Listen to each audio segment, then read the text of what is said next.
همه کسایی که مقامی داشتن و ازشون گرفته شده به خاطر غرور کاذبی بوده که داشتن.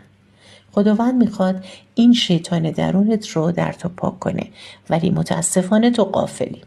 اجازه بده این غرور کاذبت در تو له بشه. اشکالی نداره، یکم تحقیر شو، هیچ اشکالی نداره، حتی زیاد. اگر از درون به این مسئله پی ببری و به آرامش برسی، مقامی به تو خواهد داده شد که در باورت نمی گنجه. به زودی شاهد اتفاقاتی در زمین خواهیم بود، مثل ورشکستگی کسانی که فقط پول برندشون رو خوردند. کسایی که اهل نزول و رشوه بودن ضررهای مالی کلانی خواهند دید.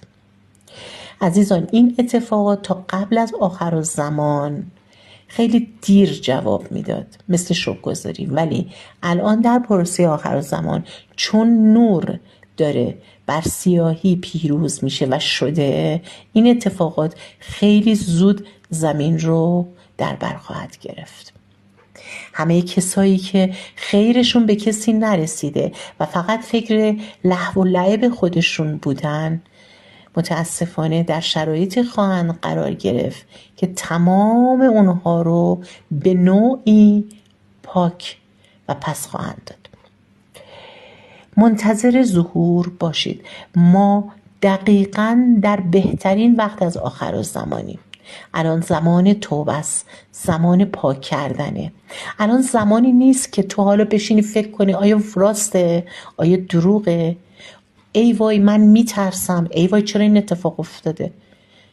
حضرت علی فرموده بزرگترین گناه ترسه. یعنی چی؟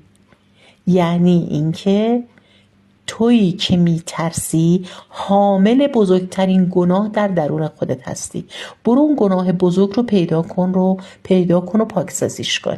کسایی که میترسن فقط گناهشون زیاده به نسبت ترسایی که دارن.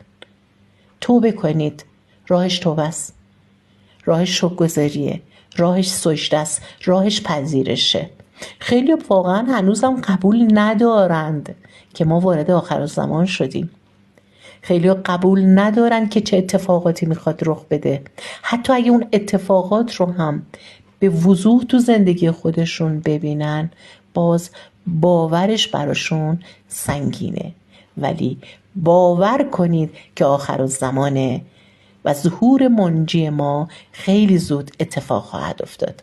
بماند به یادگار.